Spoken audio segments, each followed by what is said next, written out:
how often do you get even a germ of an idea? Every day?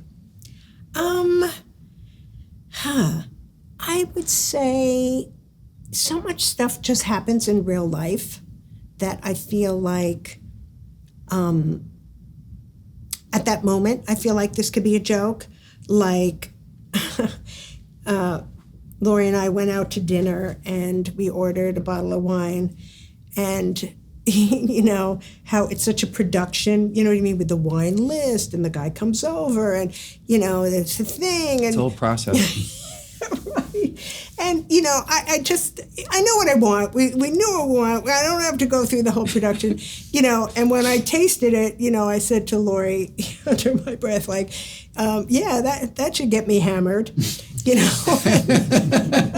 You know, and it's like, well, that's a bit. I could, and I say to people, and they totally relate to, like, just, you know, just put the wine down, buddy. Yeah. We know what we want. Yeah, let's cut to it. Yeah, so it's that kind of thing that happens in real life. But also, I find you can take something, David Sedaris talked about this. The great thing about being a comedian is, a funny person, you can take things that are kind of painful that happen to you and make it into a joke. Like a little while back, I was walking my dog in the neighborhood, and I got to a crosswalk, and this car of young guys just barreled through the crosswalk, like almost hit me. And so what did I do? Did I leave it alone? No, I flipped them off. Big mistake. You know, they turned around, they were following me down the street, like honking. And now you're scared. Yes, exactly. And then a guy rolled down the window and he said to me, "You're a fat whore."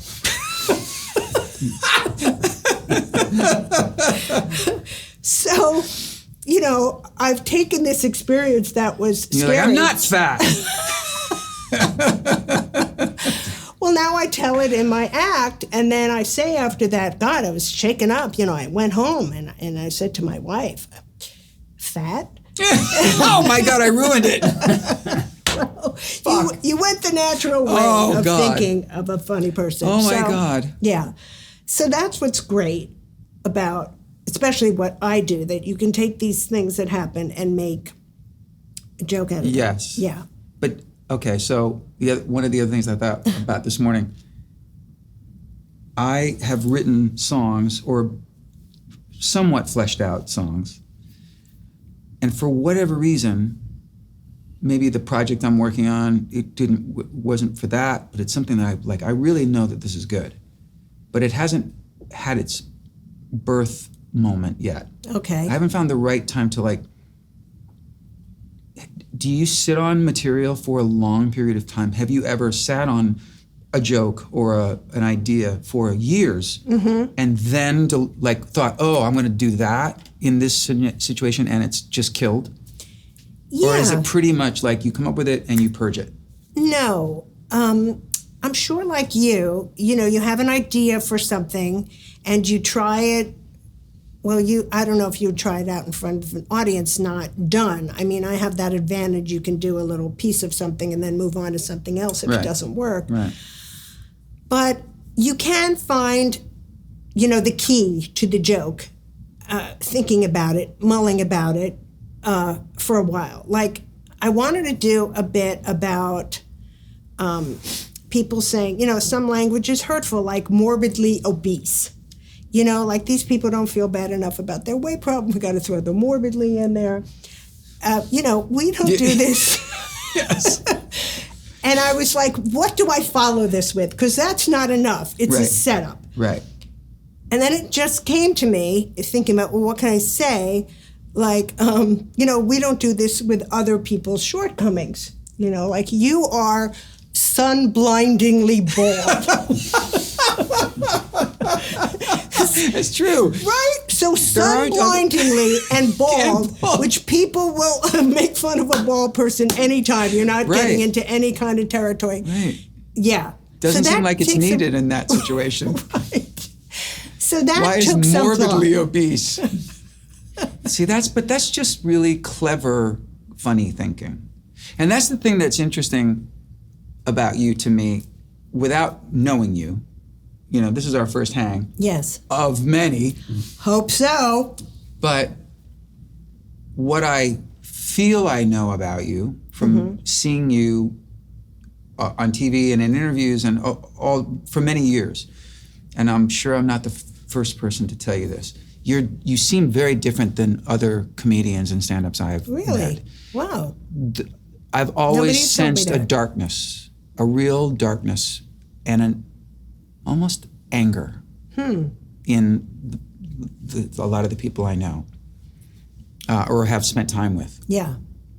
Brilliantly funny, clever, all smart, gotta be smart.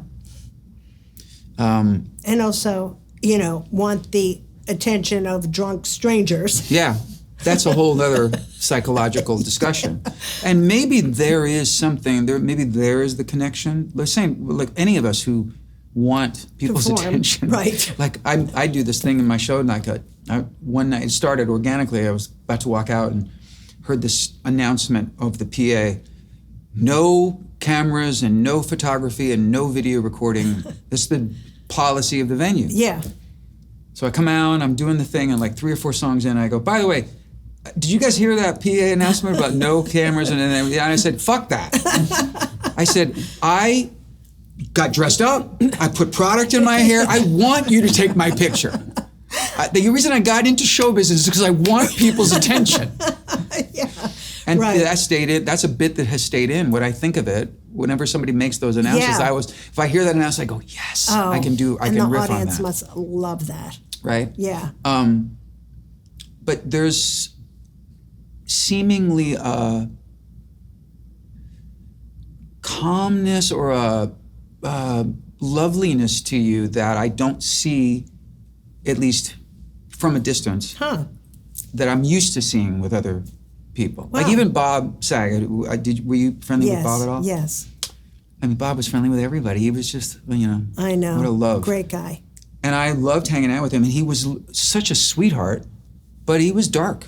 He was really dark. He especially over dinner when things were bad in his life, he was dark. Yeah. As we all can be. But I find that to be something about you that I've noticed is, can you speak on that, or does that resonate with you? Or? Well, I take that as a high compliment. Thank you. I don't know. Being funny has always been like not my outlet for being angry or frustrated or that kind of thing. I take that to therapy. Right.